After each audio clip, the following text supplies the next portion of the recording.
Imagine a little boy on a small island in Portugal. He sleeps in a tiny room, shares a house with his family, and dreams bigger than the streets where he plays. He has only one real love, a football at his feet. He cries if he loses. He trains more than anyone else in his team. Sometimes he even skips school just to play more football. His father works at the local club so his son can have a chance. They don't have much money, but they have a dream. That boy's name is Cristiano Ronaldo. And one day, that same kid from Madeira will become one of the greatest footballers in history. He will leave his home at just 12 years old to go to Lisbon. Alone, no family, no comfort, just his talent, his discipline, and his fear of failing. He will win league titles in England, Spain, and Italy. He will lift the Champions League again and again. He will become the top scorer in the history of men's international football. But this is not just a story about goals. This is a story about obsession. About a boy from a humble family who refused to accept the limits around him. About tears, sacrifice, and a fire inside that never goes out. In this video, you will practice your English listening through the real life of Cristiano Ronaldo. We will go from his first matches in Madeira to his glory nights in the biggest stadiums in the world. From the days when he was laughed at for his accent and his skinny body, to the moments when entire countries held their breath waiting for him to shoot. You will learn new English words and expressions. But, more important, you will learn what it really means to believe in yourself when nobody else does. So, are you ready? Let's start the story of Cristiano Ronaldo. Cristiano Ronaldo was born on February 5, 1985, in Funchal, on the island of Madeira, in Portugal. His family was working class and had very little money. His mother, Maria Dolorosa, worked as a cook and cleaner. His father, José Diniz, was a municipal gardener and also worked at the local football club as a kitman. They lived in a small house, and Cristiano shared a room with his brother and sisters. From the beginning, football was his escape. As a little boy, he played for hours in the streets and on small pitches, often with older kids. At 7 years old, he joined Andorinha, the team where his father worked. Soon his talent was too big for the local league. He moved to Nacional, one of the main clubs in Madeira, and helped them win a youth championship.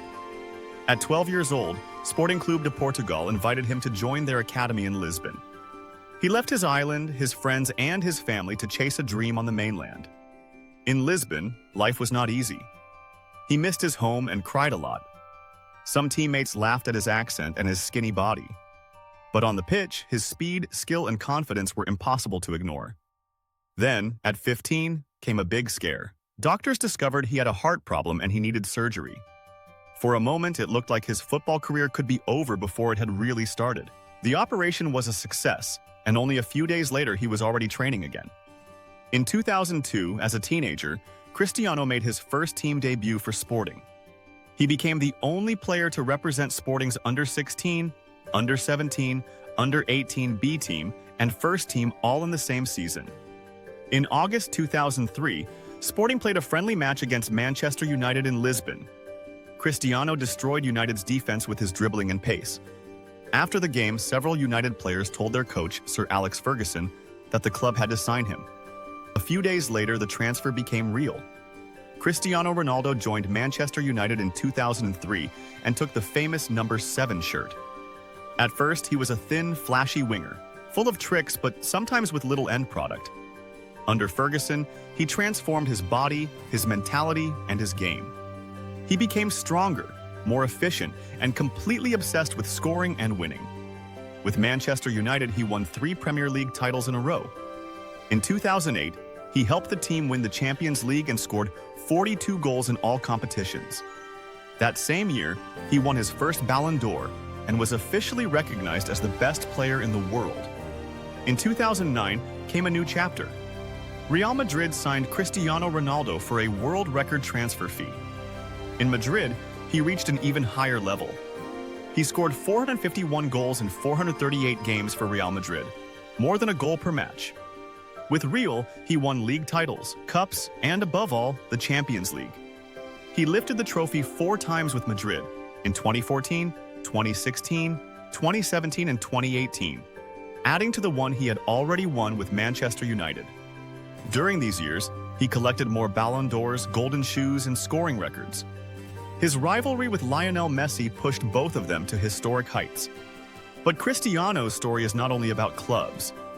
With Portugal, he made his senior debut in 2003, at just 18 years old.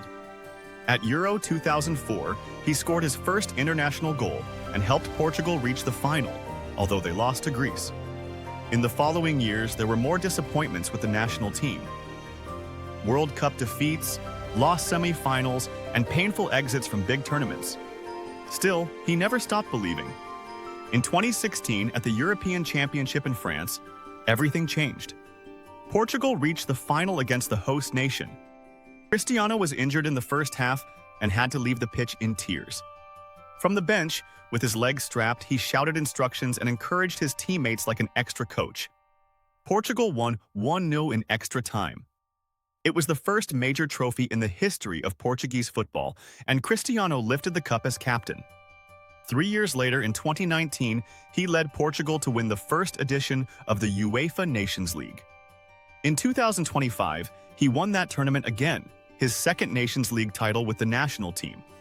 Over the years, he became the most capped male player in international football and the top scorer in men's international history, with more than 140 goals for Portugal. In 2018, after 9 years in Madrid, Cristiano moved to Juventus in Italy. He won league titles in Serie A and became the star of a new team, in a new country and a new league. In 2021, he returned to Manchester United. He scored important goals, but the team struggled and the reunion did not bring the trophies that many fans expected. At the end of 2022, his contract with United ended, and he made another surprising move. He signed for Al Nassr in Saudi Arabia. Many people thought his career at the top was finished. Instead, he started breaking new records again. He scored more than 100 goals for Al Nassr and became the first player to finish as top scorer in 4 different leagues, in England, Spain, Italy, and Saudi Arabia. In the 2023-24 season, he set a new record for the most goals in a single Saudi Pro League campaign. By 2024, he had reached 900 official career goals, an almost unbelievable number in modern football. Even at 40 years old, he was still scoring spectacular goals, including overhead kicks that reminded fans of his famous bicycle kick against Juventus in 2018. With Portugal, he continued to add more matches and more goals. He played in more than 220 international games and became the first man to appear in 6 different European championships. Today, Cristiano Ronaldo is the captain of Portugal and a star for Al Nassr in Saudi Arabia. He has won 5 Ballon d'Ors, 5 Champions Leagues, the European Championship, 2 Nations Leagues, and many other trophies. He is also the all-time top scorer for Real Madrid, for Portugal, and for men's international football. So where is Cristiano Ronaldo now in our story? He is 40 years old. He is still playing, still scoring, and still breaking records. He is preparing what may be his last chance to fight for a World Cup with Portugal in 2026. No one can promise that he will lift that trophy. But from a small house in Madeira to the top of world football, Cristiano Ronaldo has shown that talent is only the beginning. The rest is obsession, discipline, and an unbreakable belief in yourself. Now that we've reached the end of this incredible story, take a second to think about this. What is the one thing you admire most about Cristiano Ronaldo? Is it his talent, his courage, his discipline and work ethic?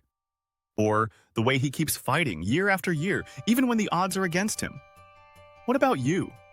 In your own life, where do you need a little bit of that never give up attitude? Maybe in your studies, maybe in your job, maybe in a personal dream that you don't want to abandon.